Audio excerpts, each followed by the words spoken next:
Anelisa Lauri is a Baruch graduate holding an MBA in Entrepreneurship with a focus on social sustainability. She currently serves as the Community Manager for the Field Center for Entrepreneurship and the CUNY Institute for Virtual Enterprise. She is also an adjunct lecturer for the Management Department here at Baruch, where she teaches an undergraduate course in social entrepreneurship. So thank you again, everyone, for coming.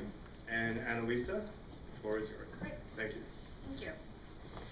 Hi, everybody. I hope you guys all got to get some food and are excited to listen to our panelists talk about social entrepreneurship and what that even means.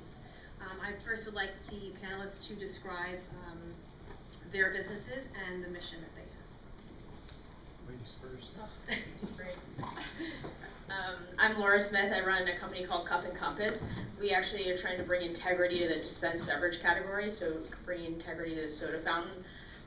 We started this company with a mission to create healthy drinks for mass population, as well as create a transparent value chain and kind of sustainable agriculture and water conservation areas where we're sourcing product from.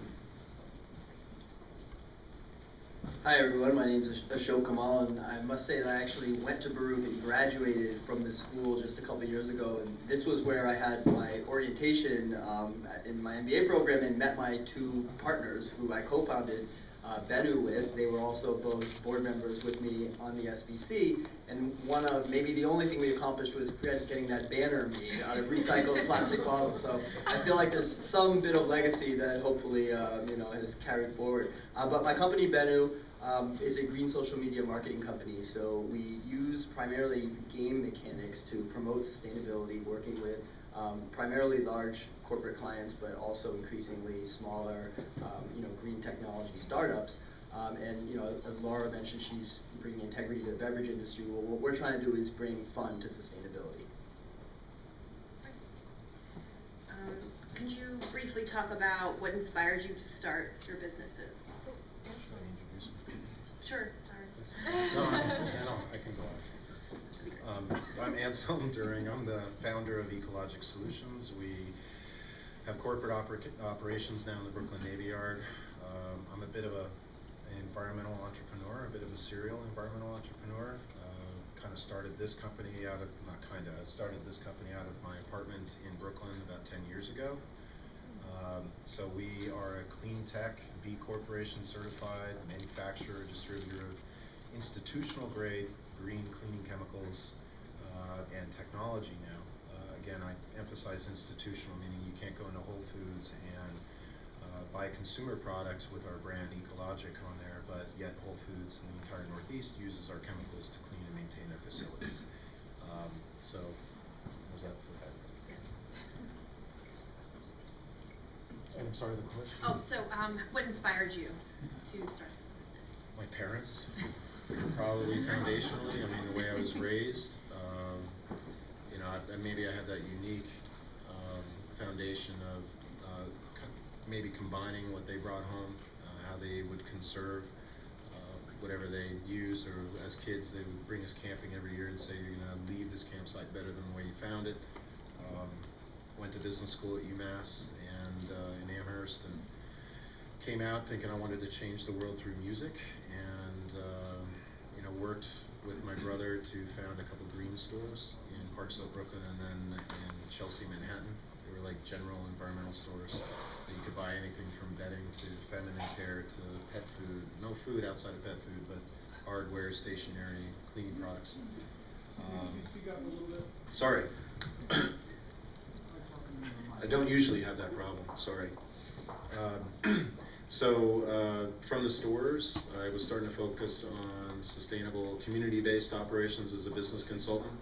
And the story goes, when I was on my way upstate New York, I walked into a rest stop restroom, it's a true story, and saw this poster greeting me on the way in saying it was proud to be cleaned by Lysol, sponsored by Marriott. And what a travesty that was to me, and an aha moment in my professional life. I said, all right, we'll start selling green institutional chemicals to mass consumers. So it's hard, I'm hard to please. I think for me to, I never thought I'd be in sales, but I'm definitely an environmental salesman and or sustainability salesperson of sorts. But the rewards of that, the more we sell, quite frankly, as pious as it sounds, the better we do for the health of the user and the environment. So that's very inspirational for me, and because of the whole institutional movement, there's a lot of opportunity, and it's very exciting. There's a lot of room to grow and improve. Great, thank you. We piggyback off that a little bit in terms of looking at the beverage industry, kind of like the health industry, and looking, and for his products, we look at it from a way of, great, we have a lot of bottled healthy drinks out there, but when you go into, say, a fast casual restaurant, which is what we target, you have a soda fountain still. So as fast casual has evolved, so a Panera, Chipotle, you've had healthier food, you have healthier environments, you have a better looking ambiance, and then you have the soda fountain is still from the 1950s and still producing high fructose corn syrup drinks. So from our perspective, we came at looking at it from a point of, okay, we want to provide healthy drinks to a restaurant environment and provide interesting products that go customizable around the restaurant's menu, and at the same time help the environment in terms of water conservation and agriculture, sustainable agriculture, by saying to make a gallon of Coke, it takes twice as much water to make, and then it takes about 132 gallons of water if you take into consideration the bottling that they do, take into consideration how the farming works in terms of producing the amount of sugar that goes into those sodas. So that's how kind of we have evolved our idea from saying, okay, we have a bunch of healthy drinks out there, but something that's very unprocessed and no preservatives in a restaurant setting is where we've come in. So I think my inspiration sort of derived from similar forces. On the one hand, I would say I was born with green genes, and that my parents were always very environmentally conscious when I was a kid. You know, my mother was making me recycle, and would store plastic, tubs in the cabinets, so much so that they were a hazard if you opened one up to get a glass. But then at the same time, the realities of sort of environmental need. So in the case of my company, it was looking at waste originally, and then market opportunity. And it was really the alignment of those forces. My personal values, the market opportunity, and environmental need. I think that really is the sweet spot for social entrepreneurship. And what my company and my partners and I saw several years ago is that the amount of waste, and particularly we were looking at plastic waste and bottles, which in the tens of billions are ending up in landfills every year, that in fact this waste could be reframed as a valuable input material and repurposed, and that's where the market opportunity comes into play. So I think it's the combination of those forces that led me to actually starting the business. Okay, great. I think all three of you really touched upon the whole idea that you still have to find a niche market. It's still a business that you are creating. Do you want to talk about how maybe entrepreneurship really plays a role, and even though you're looking at social change, being an entrepreneur requires much more than just having that inspiration? All right, now we'll pass it back over this way. So we'll just go back and forth. Snake draft for any fantasy baseball, fantasy sports people. So I think the job of any entrepreneur is to breathe in problems and exhale solutions. The difference with being a social entrepreneur is that the problems you may be addressing are not just necessarily, say, a consumer or some kind of a B2B, void. It's a problem that transcends just the individual, and it actually is a societal and environmental, problem. So I think, you do need to still position yourself as a problem solver, because otherwise you become a solution looking for a problem, and that's just not viable, from a business standpoint. So ultimately, I do believe that social entrepreneurship is about, problem solving, but how you define a problem hopefully has, sort of a broader scope than, just people being able to order their food faster and get it delivered to them, which is, the kind of traditional, issues that are tackled by today's technology entrepreneurs. I think you have to constantly remind yourself what you went into the company to do, right? I think there's a lot of things that get in the way when you're running a business in terms of cost structure, in terms of profit margins, and everything else, because you have investors on one side and you have clients on the other, and then you have your social mission. So you kind of have these three things kind of combating each other constantly, and you just have to remind yourself what you're actually doing and how can you do that in a way that makes sense for both the environment and your profit line. So you have to be running a business, like he mentioned, very much running a business, because you do have the social piece to it. But then that social piece at the end has to be kind of your end decision. Like, it has to be based on that and not necessarily based on profit margin. So maybe your profit margin goes down by a little bit, but you've increased your social impact by a greater means. It's good stuff. I think entrepreneurialism is, I think true entrepreneurs identify an opportunity in the marketplace. They get excited about it. They don't stop talking about it sometimes. They are driven by those metrics, maybe combining, I mean, business is business. I think when you combine sustainability with a business mind, creativity, it can be a very empowering experience. So if you actually have a great business idea and you combine it with sustainability, in my opinion, and this is very subjective, there's a common thread in all of us that is sustainability. We kind of care about our own health, if not our children or our parents or our loved ones, and sustainability is kind of relative to that. So as an entrepreneur, you have to ID an opportunity, you get excited about it. Entrepreneurs are probably have that balance of business acumen and creativity, opportunity. They're opportunists, hopefully not in a bad way. But I think you have to ID that opportunity. Once you have, and you're excited about it, again, I think that is the inspiration. And you might run off into doing an idea like those stores we had in Brooklyn. They weren't necessarily entirely greatly successful on a financial end, and part of my inspiration is to make money, but I want to make a difference before I make money. If I can combine the two, it's tremendous. So if, people buy beverages for sure, everyone's using computers, social media is the hottest thing people talk about at every business convention I go to these days.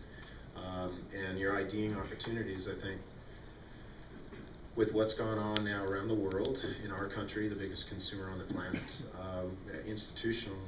it's become an institutional movement, so there's the vast opportunity. What I call the forest fire was the economic meltdown a few years ago, and the forest burns down, and what happens after the forest fire? It actually re-neutrifies the forest. So I'm a bit of a constructive optimist now that I see a whole forest of opportunity, and the bright young minds in this room and others that are maybe disenchanted after they got laid off from Wall Street, now what am I going to do? They all start combining that focus and ability and creativity and smarts and finance and put it into a new business idea that is more sustainable. I was asked what is going to make sustainability more sustainable or keep sustainability sustainable. It's a very good question. I think it's just always is evolving. So the more we surround ourselves with sustainability and or opportunities and are entrepreneurial minded, the ideas are going to find you. And then you just, if you have the right setup, the right infrastructure, the right plan, the right model, that's, I guess, kind of how this country is founded and what makes it in some ways very good or great. Wow. I'm not a jingoist though. Thank you. So, We touched on a lot of things. So in terms of keeping with your inspiration of being entrepreneurs and having the social aspects to your businesses, how did that play in terms of funding your ventures? Was that a challenge? Was that easy? It definitely is a challenge because a lot of people I come from Wall Street. I've been on Wall Street for 7 years, and from that perspective, people consider something with a social mission as you're not going to make as much money. You're not going to make it as fast because you have the social component, which is going to hold you back in some way, shape, or form. And I think in the last few years, companies that have been able to do it, it's getting more exciting for investors to invest with social mission. But there's definitely pros and cons. So you have the pros in that if you have a social mission, there's going to be people that want to wrap their arms around that and want to invest because they believe in the same thing you do. The cons to it are you're not going to make as much money or much return on your investment as, say, something like a tech startup, right? Especially for my sake in the consumer good industry, you don't have these crazy multiples that you have in something like a startup tech firm. So you try to go back and forth. We ended up going with a convertible note, which makes you not necessarily have to value your company right now, just because we're about a year old, and we basically launched back in April this year. So it's something where we ended up putting a market cap, I can explain that later if anyone wants to know, to basically protect our early investors because they're really friends and family and small angels. and we were only raising about 200,000, so that made more sense for us. But something where you're raising kind of $1 million or more, I think you end up having to go with some type of just a VC raise or a large angel raise. So it's worked out for us really well, just because we've given preferential treatment to our early investors, and they have a rate of return with a 3-year term. So that's what we ended up with. Yeah, I think what you'll find if you're raising money, and not that you need to raise money, so there's sort of a hysteria, sort of, especially in business, school circles, and I went through all the biggest business plan competitions in the country, including Rice, which is the biggest and richest one. The winners came out with like $700,000 over the course of a 3-day weekend, and Bennu was in that competition when I was in school. And that's fine, but your goal is not to raise money, it's to make money and to hopefully achieve impact in the case of a social entrepreneur. So I think when you are raising money, the key is articulating sort of blended value in terms of the ROI. So there's social return on investment analyses and other frameworks like that you can use to sort of articulate to your investors that you're not just trying to earn them the highest rate of financial return. So there is sort of that multiple bottom line, and hopefully you're attracting sort of smart capital that understands that and actually values that. And I think that's where, as the models and the frameworks have become more and more sophisticated, even as a social entrepreneur, there are greater opportunities to raise capital because people realize that it's not just about the financial return, and we're starting to ask ourselves, how much is enough? And what's the expense of sort of only always going for the highest level of growth? And oftentimes that's in direct contradiction to how I define the term sustainability, which is really our ability to consume, and create byproducts that are in alignment with the Earth's ability to replenish itself. So I think we have to sometimes just take a step back and ask those moral and practical questions. How much is enough? And when you find people that are in tune with you in terms of that, that vision, then that's who you want to raise capital from. Yeah, I mean, I never thought I'd be a bit of a cliche, but I have all these cliches now around me. I think that I was lucky to, hindsight's 20/20, but I was lucky because I got in before the economic meltdown and was able to get a line of credit from the bank based on basically no revenue, but they bought in that I had some revenue. And then I had, they did, but they're not ashamed of it now. Then I had the friends and family part, then angels. I've been entertaining VCs, but they also are, deer still stuck in a headlight, and they're getting pressure. Even private equity are adjusting their models of what a good ROI, where the investments are. Venture capital now, instead of around $1 million in revenue, they're looking at half that size. So I guess, we built the company, and I think the most important thing is that you have your own roadmap first. And when you have a roadmap and you're showing revenue, your mom might invest. And then if you're showing revenue, and the banks might invest, or an angel. And I think if you, again, I find it very empowering. I don't think it's a speed bump for us to say we have a sustainable business model. Everything we do, everyone that works within the company is asked to raise the bar on whatever newsletters, whatever clubs, groups, or magazines, whatever they're reading or looking at these days, whatever impassions them, share it in the office. And we'll always, hopefully, theoretically, on one level, increase sustainability. But if I go in a presentation for funders or a prospect of a customer, and I can combine sustainability with a solid business model that isn't just built on, I learned hard the first time when I went into the YMCA on 92nd Street. I went in blazing guns saying, this is green and it works and it won't cost you more. They really only cared initially about, does it work, what does it cost? Oh, and it's green, that's interesting. If we can combine sustainability or social environmentalism with a business model for profit, like I guess our companies are built all on for-profit models, that's very powerful. I can cross over the aisle, it's amazing, it's a lot of fun. And then we can kind of pick and choose. Also, when you're small, you need to have your own budget. If you show success with that, then you can have the confidence to go do a much better selling job about raising money for your company and what you're going to do with it. And when you're small, which we're still very small, although we are selling to all the Chipotles in Northeast, all the Whole Foods, Amtrak now, Con Edison, some great, amazing trophy accounts that we've all worked very hard to earn, but they all get it too, and you build on that confidence. But we're still small, we can think outside the box, we outmaneuver the larger competition. We closed our Series A round of funding using $500,000 from the Onondaga Nation Iroquois, and for me that was a better strategic partner than just any institutional funder just about on earth, unless they can demonstrate that they also combine sustainability with finance, passion. So I think it's an advantage, honestly. If you have a solid business idea in sustainability, and you know the model can work, and you believe in it, and there's indications that you should pursue that path, and it's sustainability, you're going to stand out amongst a crowd of people looking to make a difference or start a business up in this economy. And one more point on that, just from both what they reiterated, was that you can also turn people down. I think that's really important. I feel like a lot of people want to raise money really fast, and so they take kind of anything that comes their way. And the biggest part is you want to have something that buys into your social mission as well, and you realize and very much explain up front to them what you're doing, like you mentioned, kind of split that out. So that they're very aware. We've turned some people down just because they're really into, I want money in a year or two, and that's not what we're about. So just something that also buys into your social mission. I could tell you a funny story, which is true, and Franz will corroborate, is that I had to turn down Shark Tank. I mean, and I wanted to do it. I wanted to be the dolphin swimming around the Shark Tank. And even sold them on, you guys should do a series on clean tech companies, and how are they going to treat a clean tech entrepreneur like a jerk?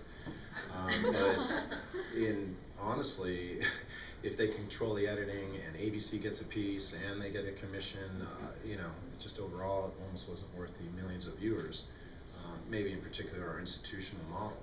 But picking the right partner is also really important. If you can afford to be patient, don't sell out, build a company, and then you can better pick your partners, because there are a lot of different characteristics of the best strategic partner you can get in finance or an owner in your company. Yeah, so just keep in mind that not all money is created equal, and I think if your fundraising strategy is more to create value for your stakeholders, then you'll get paid for that. And your stakeholders could be a foundation, they could be institutional or financial investors, or they could be customers. And there's also nothing wrong with letting your customers be your investors, and then you create relationships with them and learn. And I think too few companies sort of bootstrap themselves and kind of think about sort of being lean these days, and instead try and chase big money, and that's a full-time job just in and of itself, raising money. So then it can cause you to be distracted from your primary objective, which is creating some kind of value. So I think those are great points that were made about just making sure that you're discerning in where you take your money from, so you can stay focused on your mission. Ultimately, that's your goal. Yeah, I've come to know Seth Goldman a little bit, and you probably know who that is. I mean, he's Honest Tea. He sold to Coke for over $100 million. Every year in the first 10 years of the company, he raised on average $1 million. And it started with friends and family and so forth. But for me too, before I sell or really entertain a big sellout, if we drive more valuation to the company, we're going to get a much better purchase price. So I think there's value in that too, being a little bit patient. Great. So I want to go back to Anselm's point about a sustainable model, and I was thinking maybe we could talk about that a little bit more, flesh that out a little bit, and what does that actually mean? I talk about that with my students a lot, of what does it mean to be a sustainable business, sustainable social business. I mean, there is a difference, but there are also a lot of similarities. I know you touched upon it a little bit, but maybe we could kind of flesh that out a little bit more. I'll go first on this one, but just because I am a bit of a freak. I mean, I'm a really big tree hugger. When I first met, Senator Clinton at the time, that's how I introduced myself. I said I'm a big tree hugger, maybe the biggest you'll ever meet. But do you shake your hand? Yes. She was there representing the New York State Farms, actually, so it was pretty neat. But I think sustainability, I was saying it earlier to answer the question of, I was asked at the table by, how do you keep sustainability sustainable? It's going to bug me now. I'm going to lose sleep over that question. It's a very good one. But actually, it's an evolving umbrella. It's a very big umbrella. And what I told him as well is that sustainability, you have to look at financial sustainability first, because I wasn't just thinking I'm only going to sell to smaller companies and the ones that really are green extremists, and that's how we're going to make a great company. You have to cross over, this has to be economically viable. You know, you have to show revenue, you have to show profit margin, you have to show EBITDA, you have to show all those other traditional aspects of business. And truly sustainable businesses will demonstrate that, but also this is where the fun part starts with the youth. And now every school has environmental studies majors, and taking that and raising the bar. I mean, more than half my staff is minority disadvantaged. We're looking at partnering with the Industries for the Blind for doing some of our packaging as we grow. Where we happen to be based is the greenest industrial park in the country. We drive all our delivery trucks, which we've converted to grease, so straight vegetable oil, not biodiesel. So that's how we drive our truck. We did just this past week to Chicago, there and back, just on grease. Truck drivers love it at truck stops. We partner with Native American Nation Onondaga, which are known as spokespeople or stewards of the environment for all Native Americans. To B Corporation certified taught me more things as well, which isn't that easy anymore when I've been in this a couple of decades. That the highest paid executive, which I am not in my own company, what level are they getting paid compared to the lowest paid individual in your company? How are you using energy? How are you using? How did you design your office? I mean, we have living walls in our office. There's such a long list, and that's the exciting part. Because if you can combine that with a solid business model, again, you're going to get extra attention. And it works with prospects, it works with potential funding partners to, partnerships with your customer, for sure. You said that. I think that's a great way to, early on we were kind of, shaking those trees a little bit about if, some of our customers would be interested in getting in early stage in the company. So when you're small, it's exciting. You can create all these things yourself. And sustainable business models, it's going to constantly change. The lighting you have in this room is environmentally preferable, but in 3 years, it's archaic, man. You got to be off to the next thing. And it's the same thing with marketing. When I had the stores, if I love the display window of these stores, if I were to sit back and go, that's awesome window, man, and left it there for months, you have to already be thinking, how are you going to one up that one? How are you going to make it better? We have this going on. 15% of the U.S. companies have one female executive on their board. That's pathetic. Women rule my world. And that's just a horrible representation. So that's yet another aspect. And everybody I meet in rooms like this, we can learn of additional ideas what we can add to the company. And I think that's exciting. That's great. What he said. I think he's way ahead of the curve. I mean, I think it's unbelievable what he's done. Us being really small and only a year old, it's all about kind of, as he mentioned, every decision, it's always constantly changing. So you think you have something all set and the decision's done, you've signed the papers and everything's gone, and then the next month or two you're like, okay, how can we make that better, right? So it's a constant evolution of, we had an entire supply chain, and we've recently changed the entire thing within the last 3 months to make it sort of more sustainable, of how we're using our 2.5 gallon bags, how our boxes being made and how our boxes being recycled. How can we take those from the store and actually help the restaurants and recycle all their other things that they're not recycling, and how can we bring that into the process? So now we're in the recycling business, right? So you kind of add on all these small little business parts to it, but I just think it's every decision has to be a thoughtful decision. It's not just, okay, let's just use the cheapest box, or let's just use the cheapest bag, or this is the cheapest way to get from here to here in delivery. It's all about, let's make an educated and thoughtful decision around that. Yeah, I think you have to, apply sort of business discipline to achieve operational sustainability first and foremost. But I think you balance that with the mission and the values that you have to not only try and say maximize your profits for the sake of making profits, and that's where sort of sometimes the strategic schizophrenia can set in. But at the end of the day, if you're operationally sustainable and successful, then you can continually iterate and improve, as, the examples that were just given, the companies become increasingly green and have more influence over their business ecosystem. So the point is you stay in the game, and that's how over the long term you'll have the greatest impact. I love that. What was it, strategic schizophrenia? I'm sure something you can relate to as an entrepreneur, right? I know nothing of that. Thank you guys. I think all touched upon very important points about innovation. And with that, you had mentioned about B Corp and how that is changing think, the business dynamic and allowing companies more flexibility on obtaining more sustainable principles in their businesses. Would you want to expand about the process of becoming a B Corp so people can understand what that means? Sure, a little bit. I mean, legally, the structure is a little bit, you have to talk to my accountant. But I think from an overall operations standpoint, particularly when you're small and you're startup, I highly advocate partnerships.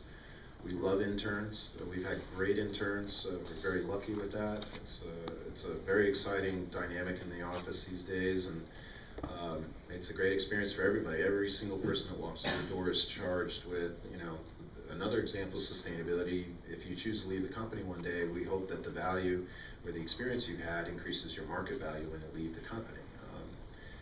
B Corp takes you through an exercise of a lot of those things, from design, construction, energy, air, water, what you sell, how you pay your executives, your ESOP program. I'm a big advocate of partners. If you can partner with an incubator, I found the Acre Incubator. Also I'm very proud of that. I'm proud of partnering with the city because apparently there's a long waiting list for the Brooklyn Navy Yard, about 100 businesses now, I recently heard. And they showed us our dream space, and they were turning away offers at $16 a square foot. They really liked our business model, gave it to us for 10. The city, the state, they love manufacturing jobs. They constantly lose them to outside the city because the city's expensive.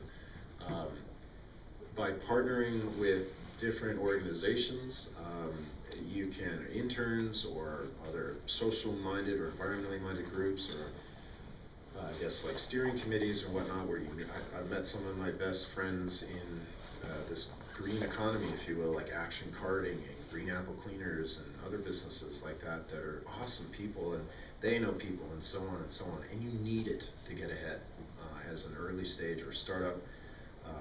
Combining that energy of different partners, I have a saying, I have many, but call it judo. We combine energy to make a more positive impact, and you can do that really with partners. You partner with people. B Corporation's a good partner. They have their own internal promotion program. I think it's a great idea to create a new corporate structure instead of a C Corp. Now you have a B Corp. It's an additional notch on your belt of a differentiator in this marketplace, which is extremely competitive, in particular if it's New York City, not to mention the country. So however you can partner with a B Corp or other organizations, or any kind of nonprofit groups all over the world, depending on what your business is, I think you constructively share that with your prospects and your investors. That gives advantages every day.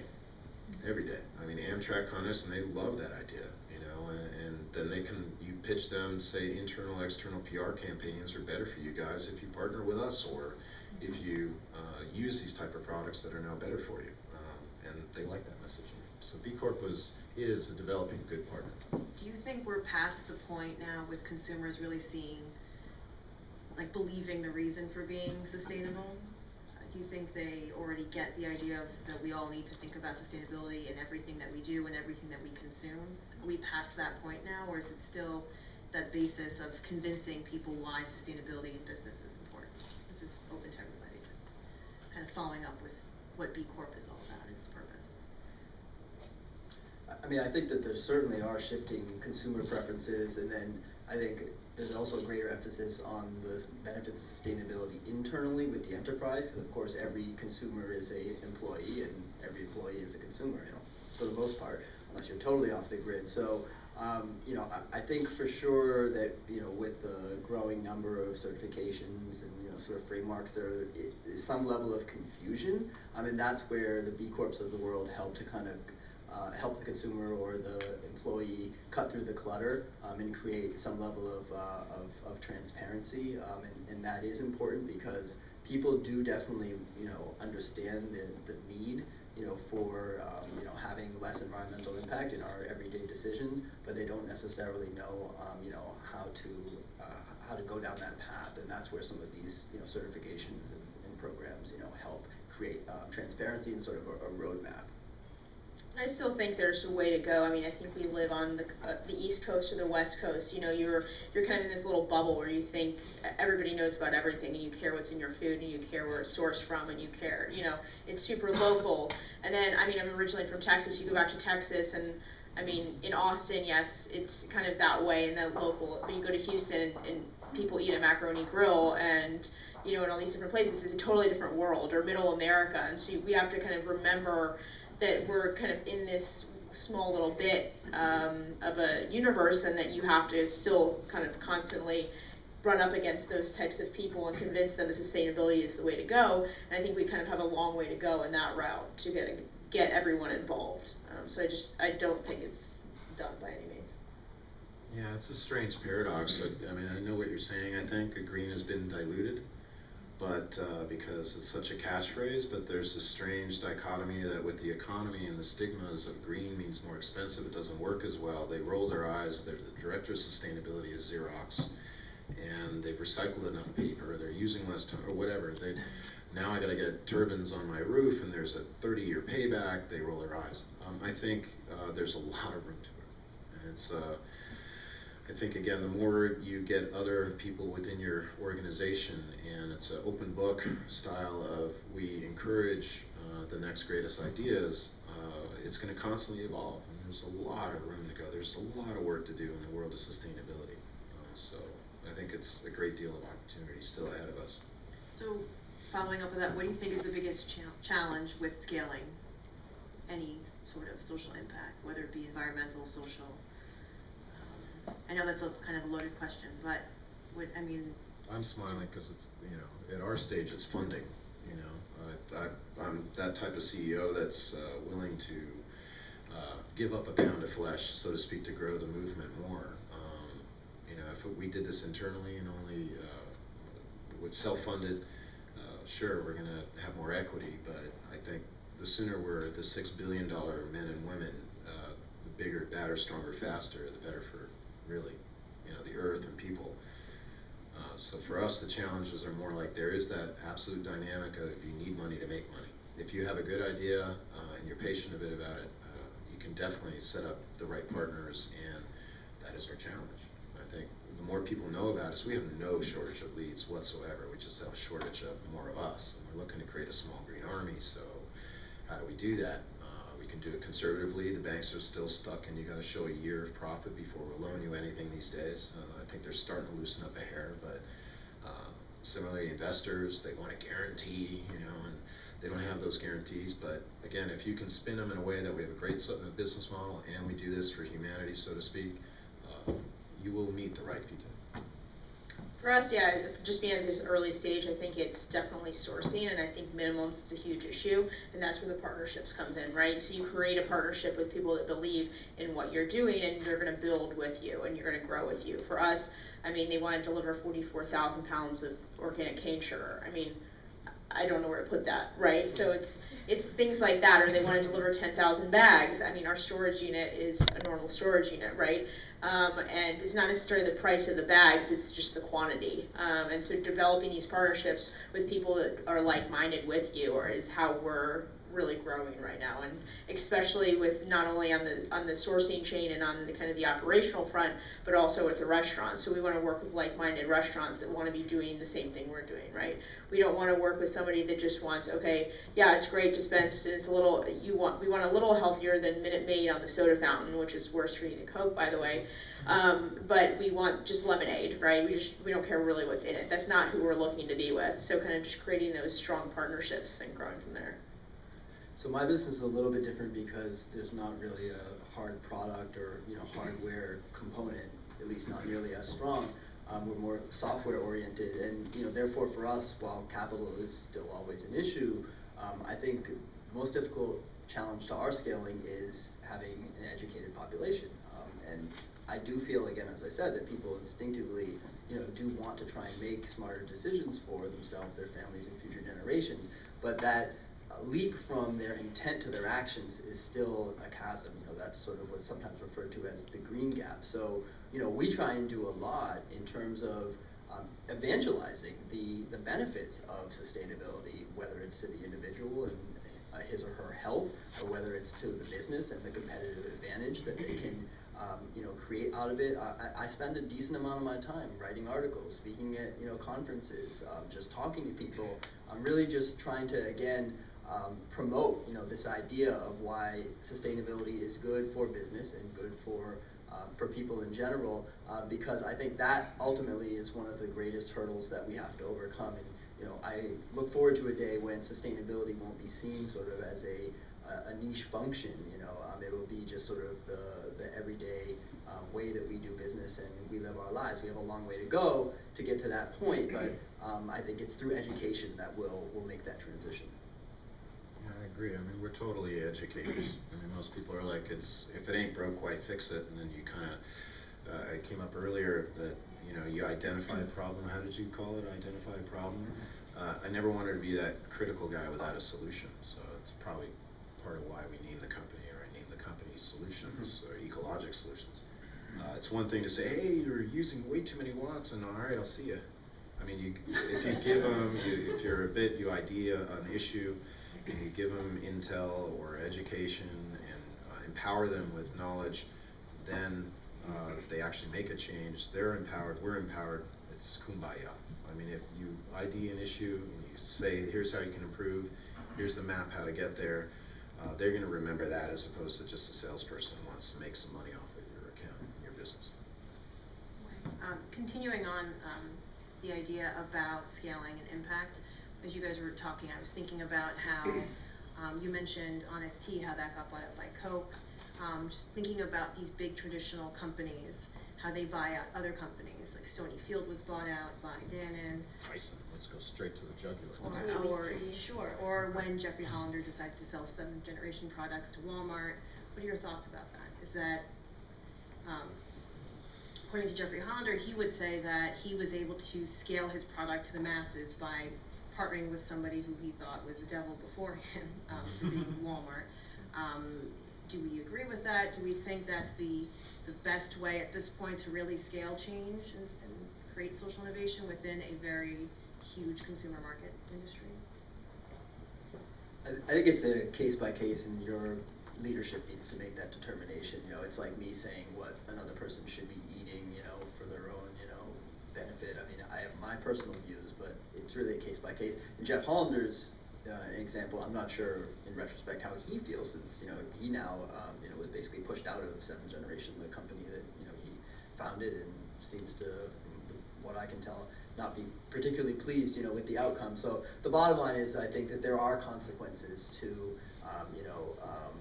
selling your company to a larger conglomerate. They may not have the same values that you bring to the table. They may not have the same objectives. The flip side is that you can scale your presence and your distribution. And with a case like Honest Tea, obviously they piggybacked on Coke's distribution network, and I guess Seth Goldman would have to say whether or not he feels that was a good decision. But there are pros and cons, sort of either way. I think that's the bottom line, and you have to decide what's in the best interest of you and your company. Yeah, it's definitely a fine line, I think, in terms of you get to a point, we're clearly not at that point, where you end up saying, okay, well, you have this huge distribution network, right, and you can go into all these different restaurants, or you have, different distribution and sourcing chains to be able to produce something and make it more widely available. And I think also you end up having these big conglomerates that are looked at very poorly. So something like a Coke or a Pepsi for us, but we have a board member who's who works for Pepsi for their global head of food strategy, and just talking to him and kind of their plans and where they're going, they do want to kind of create these kind of pods of small little brands that are run independently. But as soon as somebody gets sold, you say, oh, it's $100 million, and they're gone. It's just going to kind of be like morphed into this Coke realm. That's what they're trying not to do right now. So I think they're becoming more sustainable in that sense of trying to figure out how do we run these brands like they are, but also provide economies of scale for those partners. So I'm not necessarily saying it's right to sell out in 2 to 3 years just because you want some type of money or cash out, because you still, I think a lot of the entrepreneurs, and probably all of us would say we'd still want to be running our company 10 to 20 years from now, right? Because that's what we're passionate about. That's what we've built. So to be selling something and just kind of hands off is probably something none of us would want to be doing, right? We still have that vision that what our company wants to look like. I think it's about a control issue. I mean, you got to have a good board. I would keep a small board, And when you're in negotiations of a buyout like that, Jeffrey's become a friend and he's an advisor on our board of advisors. You know, that broke his heart, it sounds like. You alluded to it, I think he's kind of open about it. But they hired a new CEO, and that's what many VC or private equity firms look for, is to take control, right, the exit of the CEO. I think if you're careful, and again, if you resort to how you've shown success, that even when big money comes in, and or if it's a merger as opposed to an outright acquisition, I think that's also up to the entrepreneur. You might be off to the next amazing idea that now can be funded by your selling your portion of equity. I'm willing to give up equity, but I still have a commanding interest in or ownership in the company. I think if you also spread it out amongst your own people with an ESOP program, that can help offset some of those you know, takeovers, if you will. I think for the Clorox versus Ben & Jerry's, Clorox bought Burt's Bees for almost $1 billion, and I used to do trade shows with that woman, and just amazing. And if I'm usually known to say that I think greenwashing overall is a good thing, as long as it's not the version of greenwashing that's outright misinformation or lying to the public or about what you're doing. Clean coal, I mean, most people can get that, but if the larger corporations go green, I think it's a good thing. If Clorox replaces some of their harsher chemicals with green works, it's better for the public, so I think that's good. But when it's like a Ben & Jerry's where they take over Unilever and then they change the ingredients, I think they're disappointed a bit, Ben & Jerry as well, about how that acquisition and how it turned out. And they initially kind of grew by just selling shares for a couple of bucks to the public, their adoring public in Vermont. So I think if there's a balance, you can maintain a certain level of control, have a great business model, it'll be leveraged in negotiations. I think it's important. I think Seth seems pretty happy. I don't know him that well, but you know, he's still the CEO of Honesty, as he calls him, the Honest CTO or something. So he seems to have done a very good job. He's a smart guy, and Coke kept him on. And some of his partners, I think most of his other financial big partners exited, but he stayed on. Maybe to do that balance of both, like, because if I had Coke as a distribution, wow, and then I know that I can control all my ingredients are going to stay true, that's exactly what I want. I mean, I want to be everywhere, because the more people buy green chemicals, the better for pollution, really. I think as the sustainability industry matures, you'll have more opportunities where, say, for example, you know, a company like Ecologic Solutions will have the negotiating leverage to not necessarily outright sell, you know, to, you know, Clorox, but maybe to, you know, piggyback on their distribution network while still maintaining that control. Then you'll also see more mergers and acquisitions by pure play sustainability companies. And in fact, I think, you know, a month or so ago, Method, I believe it was, got acquired by, it was eCover. Which, you know, those are both sort of green, you know, companies. And eCover, I mean, going back to my green jeans as a child, I remember my mom using eCover, you know, and to clean, you know, my family's apartment, you know, a long time ago. And, you know, it built itself up to the point that instead of Method being acquired by, you know, P&G, it was, you know, acquired by a company that inherently had more similar values. And I think we'll see more of that happening, you know, again, as the industry matures. I love that, because now that's the biggest green cleaning chemical consumer brand in the world because of that merger. Great. One more question, and then we're going to open it up to the audience for questions. So what advice do you have for students listening here today who are inspired to become social entrepreneurs? What's one piece of advice that you'd like to give them? I mean, I would say, kind of, if you're interested in social entrepreneurship, or you have an idea, or you're passionate about something, I would just kind of test it out. I mean, go to companies like us, like small companies, and ask just to help work or intern or anything like that. Like, we have a lot of people who have day jobs and then just do projects for us because they want kind of a piece or learning of what we're doing or what it means to start a company, or little pieces of finance or marketing, because we do everything in one day. You're doing kind of the whole entire, you know, job description of a normal 5 or 6 people. So just kind of get your feet wet, I think. I think a lot of people are afraid just to kind of test things out, but you can have a day job and also be doing this at the same time, and then when it's ready to jump, you jump. But I would say just go after it. I think sitting back and always thinking about the idea, it's a lot different of thinking of an idea and executing. And I think you just have to kind of take out the big picture and just kind of dive deep first and then kind of figure yourself out. I would say, you know, as a student, take advantage of, you know, the unique opportunity in your life to create some momentum by doing, you know, go outside of the classroom. So again, for me, sort of the transformative experience in my business school, you know, 2 years was the business plan competitions, and we literally built the company through these competitions in terms of, you know, generating the idea, refining it, getting our initial seed capital. It all came through these business plan competitions, and there are case competitions that are out there. There are, you know, a number of socially responsible business plan competitions that you can participate in. Being a member of groups like the Sustainable Business Club, you know, where you're, you know, networking professionally and you're showing some leadership. I think, you know, when companies, regardless of, you know, the industry, are hiring these days, you know, they're looking for people who have, you know, passion, who have experience, you know, and a desire to learn. And I think those are 3 things that you can demonstrate, you know, while you're a student, if you go, you know, sort of beyond the classroom and, you know, participate in activities. Sorry, it's always a loaded question for me, right? I think I've touched on some of the points that we found we take advantage of, and it really helps with prospects, whether they're investors or customers. My own personal experience, been a bit of an entrepreneur since high school, I guess. But I think the biggest compelling fact for me that gives me unbridled passion and about what I do is that through the 10 years with this company, there's always been a recurring, there's a few recurring themes. One really important one is that outside of the basics, you understand about having a clear vision and working hard to get there, and, you know, a solid business plan or foundation to grow. But if you're pushing, people are resisting, don't give up, but also be very aware of the signs that are maybe outside of what you're doing.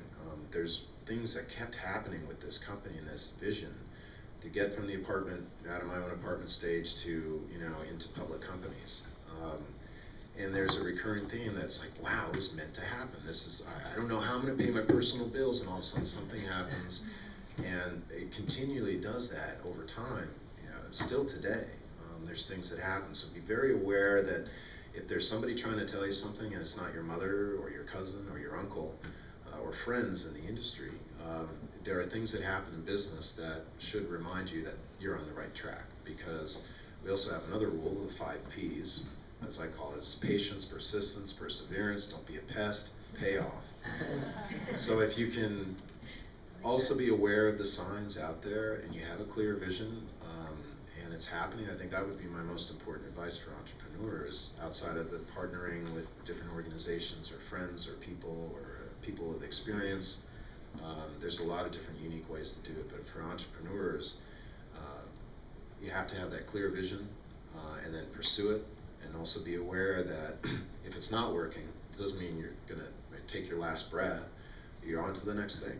You know, the music industry, I was an entrepreneur, didn't work out. It broke my heart.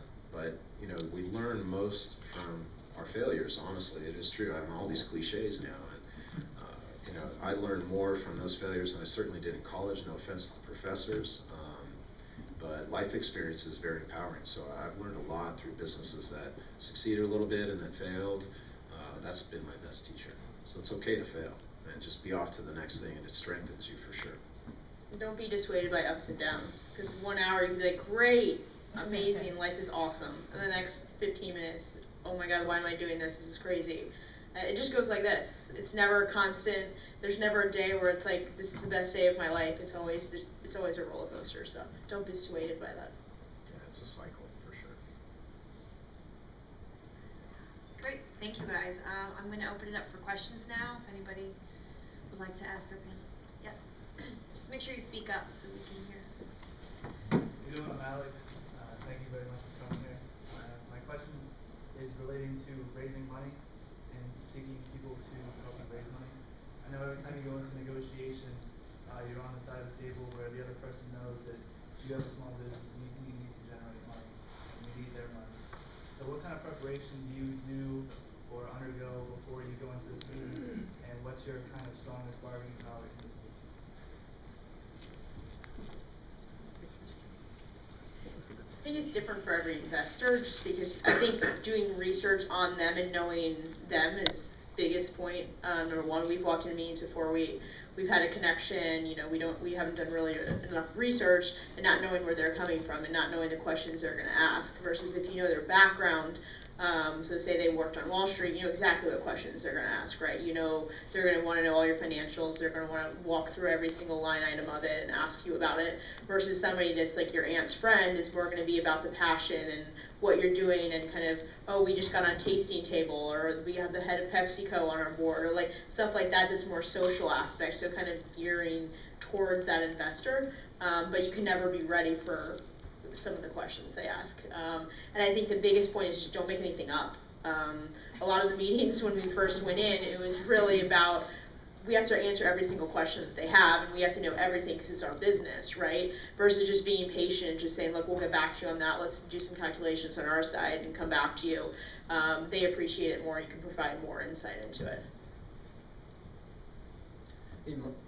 My sense with fundraising is that you pretty much either have raised the money or not before you go into the meeting. So, you know, you can screw it up if you go into the meeting, and there will be a due diligence process where, you know, again, there are chances that the deal can blow up, but it's really the relationship building prior to the meeting, whether it's the strength of the referral that you came in with, or the actual cultivation with this person, say online, you know, that you've engaged in prior to that particular, you know, pitch that you're making to them to raise money, that's really going to be the strongest determinant in, you know, whether you're able to raise capital or not. So I think it's really, again, about identifying those right people that are going to understand your business and that you have the opportunity to, you know, kind of cultivate a relationship with prior.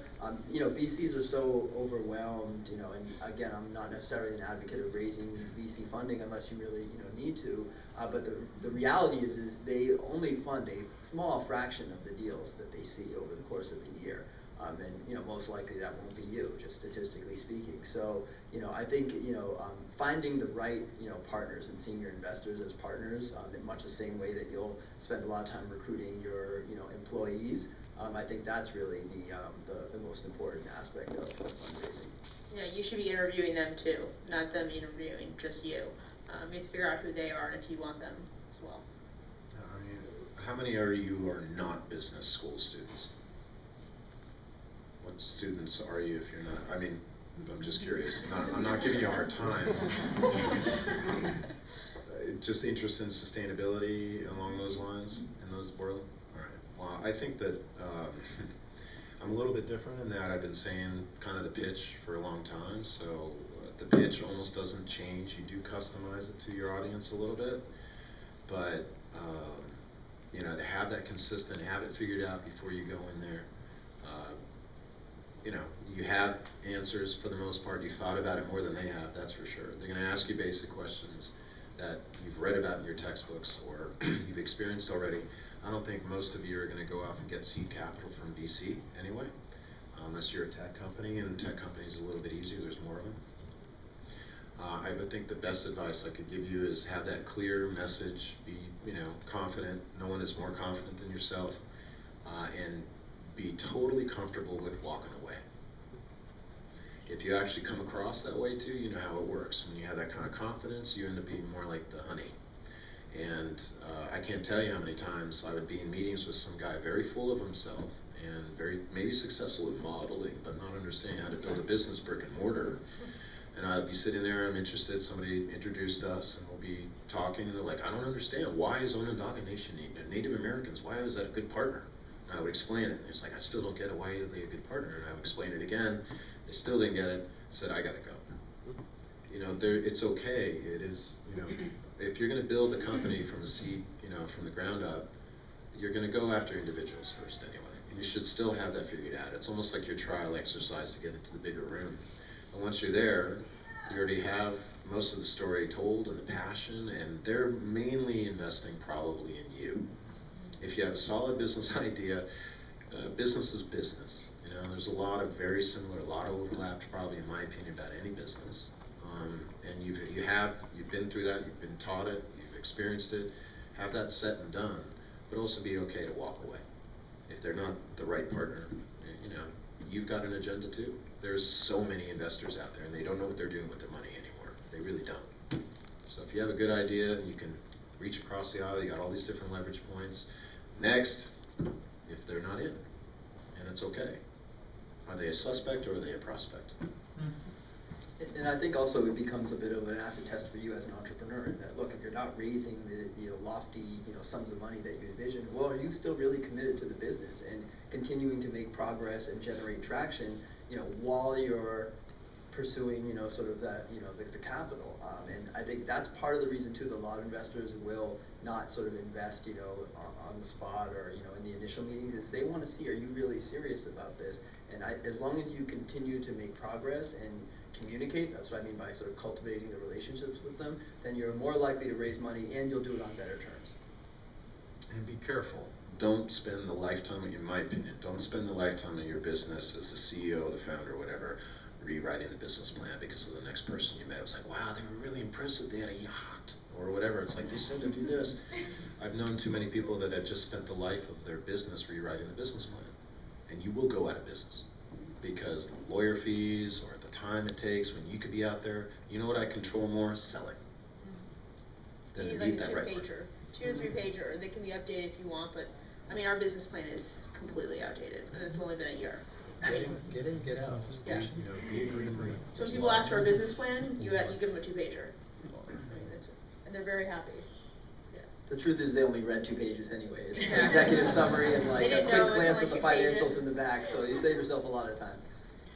Last question. Hi, my name is Lauren. I run a company called Pipeline Fellowship. We train women philanthropists to become angel investors in women-led for-profit social You have a ventures. business card.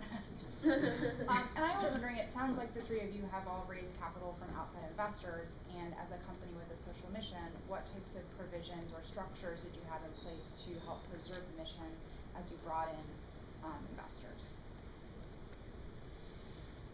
That's a good question.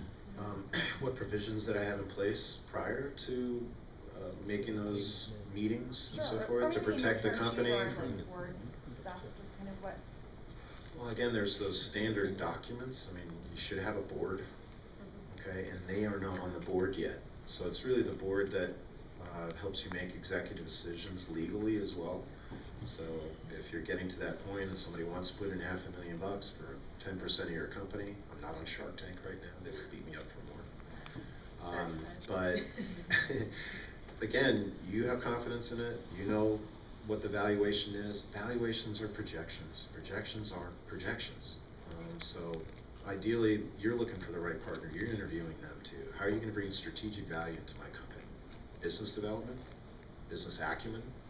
You're a green angel, known to be a green angel. And that kind of raise the bar on sustainability. Interview them. How can you protect it? Have a good lawyer.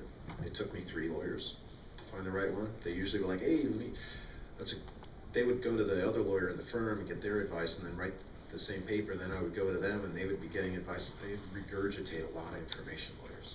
So finding a good lawyer, I think, helps. If you're really at that point of like, I could sell half my business for $200,000, but maybe in 5 years you sell $2 million, sells 20% of your company. Yeah, we haven't reached that point where we've had to have any terms in there because our convertible notes, I mean, it's a little different just because I've had some background in the term setup, but it's pretty basic comparatively. We haven't put any language in there to kind of continue our mission based on what we're doing because we have a majority of the shares. I think if we were to do something like that and have somebody come in and wanting a large portion of the equity, I think that's where you have to get creative with lawyers. I wouldn't, like he mentioned, just take their stuff. It's kind of, they have 1,000 copies of it that they give you. You tell them, you're paying them $300 an hour or whatever it is to be able to do this. You say, this is what I want in there and figure out how to do it, right? We've been lucky because we've had pro bono lawyers actually through the SBC. So we've just ended with them. So we'll see what the real rates are. I can introduce you to a good one. He does the same thing. He kind of offsets his hourly rate. He works with the Acre Incubator. So he's really into clean tech, and he's working for a very big firm. So just be creative, I think. But it's a huge point to think about of something like that, where if you're going to give control away, to make sure that what you want your vision to be is in there. And again, I mean, there's what's on paper, and I'm not undermining the value of lawyers. Believe me, doing business with Fortune 500 companies, we've sometimes spent more on lawyers' fees on a deal than any of us partners eventually, got out of the project. But at the same time, I think, it comes back to that point of making sure that you're partnering with the right, investors and people that understand your vision. And if you're building your company, with a competitive advantage of sustainability, like for example, if you take away the cane sugar from Laura's drinks, well then it's not the same company anymore. It loses its appeal. So if an investor came to you and said, well, okay, we like what you're doing, but we want to change to high fructose corn syrup, then that's just not the right investor for you. So if your company's DNA is infused sort of with these values that make you different, then that person should be able to understand that, or you should move on to the next person who does. Yeah, we've had a lot of people, why aren't you bottling it? Why aren't you bottling it? So we had an investor just saying, oh, we'd love to invest $200,000, which was an entire round, but we want to bottle it. And our point was, that's not who we are, and that's not what we do, and that's not what we're going to become. And so, no. Right. So is $200,000 worth just becoming another commodified bottler? Right. In the long run, probably not, even though maybe it'll get you through another, 2 quarters, but then that's where you have to have, that vision as an entrepreneur. They invest in you. And if they control the metrics, like Erwin Simon at Hain Celestial, 8 years ago, wanted to buy the company, gave me the valuation verbally. He was a back in the envelope kind of guy, super aggressive buy us out companies, right? He said, I'll give you your $3 million pre-money valuation, but I'll give you 300 grand up front and you're on contract for 5 years. I'm like, all right, so how do I get the other 2.7 million? He controlled the metrics, no way. A good lawyer was like, nah, he's going to control the metrics and you may get screwed out of your money, and it just wasn't the right deal. So tried to structure it differently. He didn't want to negotiate. Next. And it's okay, especially if you're value driven. Yes. My name is Gina Sokolo, and I'm a student here. When you look at the materials and services that go into making your product, delivering your product, managing your business, managing your operations, and you need to stay structured, what areas do you see offer great growth potential, but you are not able to go into it? And if you can answer what's local and then what's not local. Thank you. I mean, for me, it's going to be a lot different than a food company or IT, but it's always part of raising that bar of sustainability. For us, we're packaging cleaning products, concentrates that are still mostly water in this industry.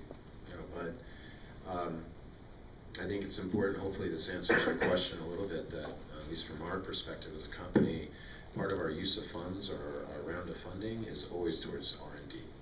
And I think investors like that because they also see that as the company grows, you're going to want to continually invest in the company, keeping an edge.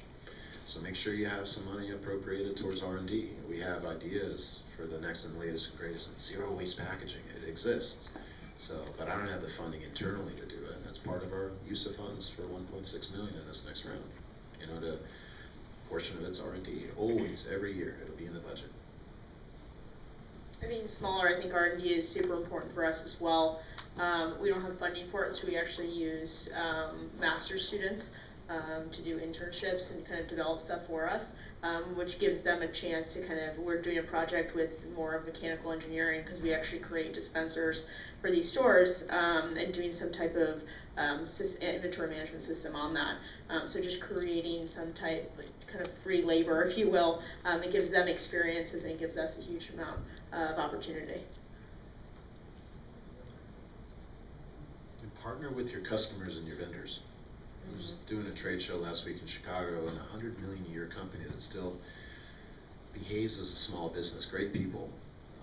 I pitched the CEO on the show floor. I was like, why don't you invest in our company? He's like, well, we don't invest cash in our customers, but we love you guys. And I said, well, don't invest cash, invest R&D.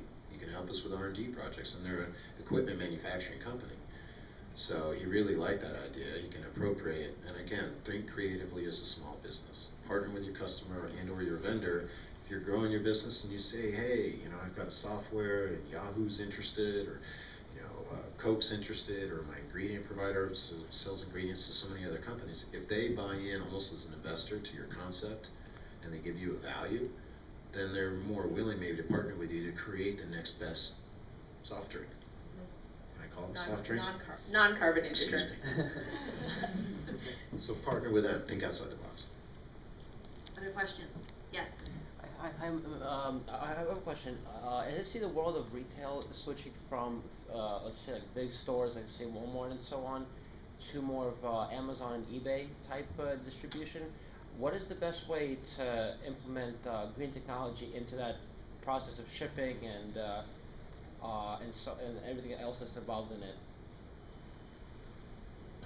it? What's the process of when you're well, working with big box retailers? Well, anything between when you receive inventory and then to when you ship it to your customers. Supply chain, greening the supply chain? What's the process of it? Well, let's say if you wanted to make it more green and more sustainable, what's the best way to change it towards that direction? Right, so like outbound logistics, it sounds like, you mentioned Amazon, well, there's even newer examples, right, like Warby Parker, say, for example, it's a exclusively, e-commerce, company that sells glasses, and they have some, social initiatives also baked into it. But as you identify, they still are manufacturing, they're still shipping, in this case, I think, from, China still, so overseas, and then they still need to get the glasses from, the port in, say, California to, an individual's house.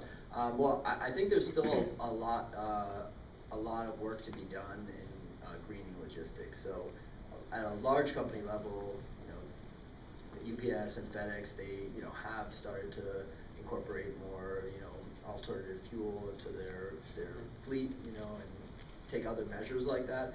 But I think tracking that impact, and whether it's through offsets or using cleaner energy, in terms of it having a soup to nut sort of greener supply chain, that's still an area that there is a wide gap, and therefore an opportunity for people to address that issue.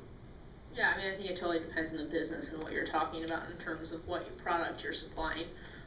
Because we have a Revolution Fruits does basically healthy foods in schools, and so instead of having their business model where they ship it from a commissary, which means just like where they're making it, they actually set up around all the different schools. So if it's in Texas, they have a place in Texas, and they're employing local people, and the delivery trucks are going from there, so you don't have this cross-country kind of chaos. So I think it just depends per business. For us, it's not like boxed foods a lot, right? For us, it's box in a bag, so how to figure out that, and then the delivery with the grease and etc.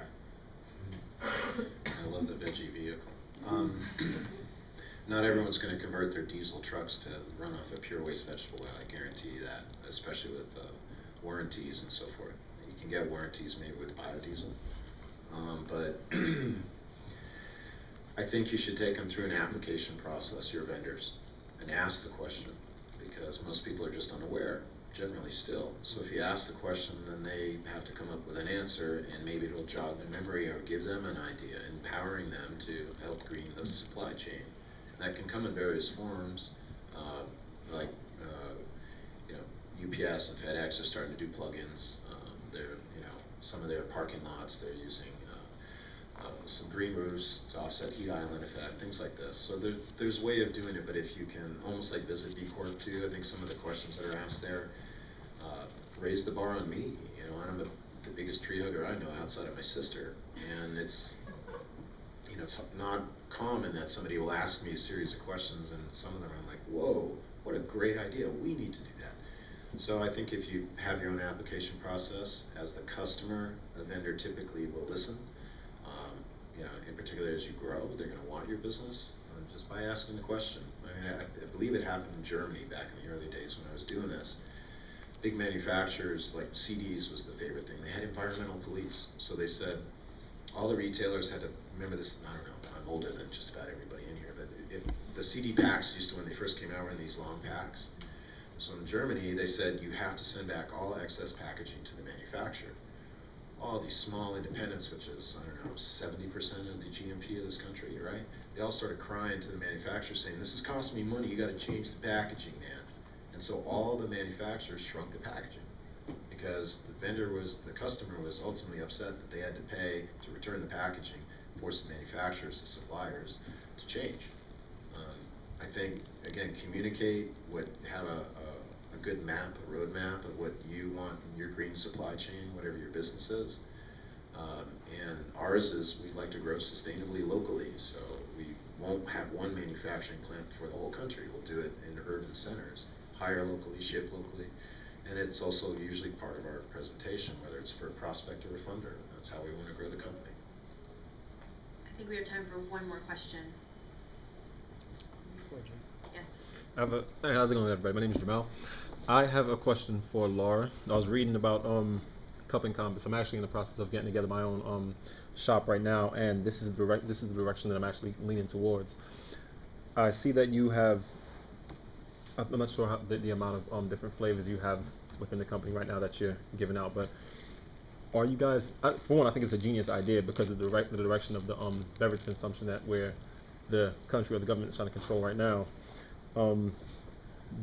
There's a flavor of, there's a drink flavor that I'm pretty much, it's called Sublimeade. Yeah. Is that it? It is. So we're kind of a microbrewery concept in terms of what we name our products. Okay. And that's kind of definitely an evolution, and we argue all the time. It's probably the biggest fight I have with my business partner of what to name these products. That was his name, and we just, so it's Sublimeade, it's the rosemary limeade. So it's kind of like a limeade with a little herbaceousness to it. So we have 10 different product lines.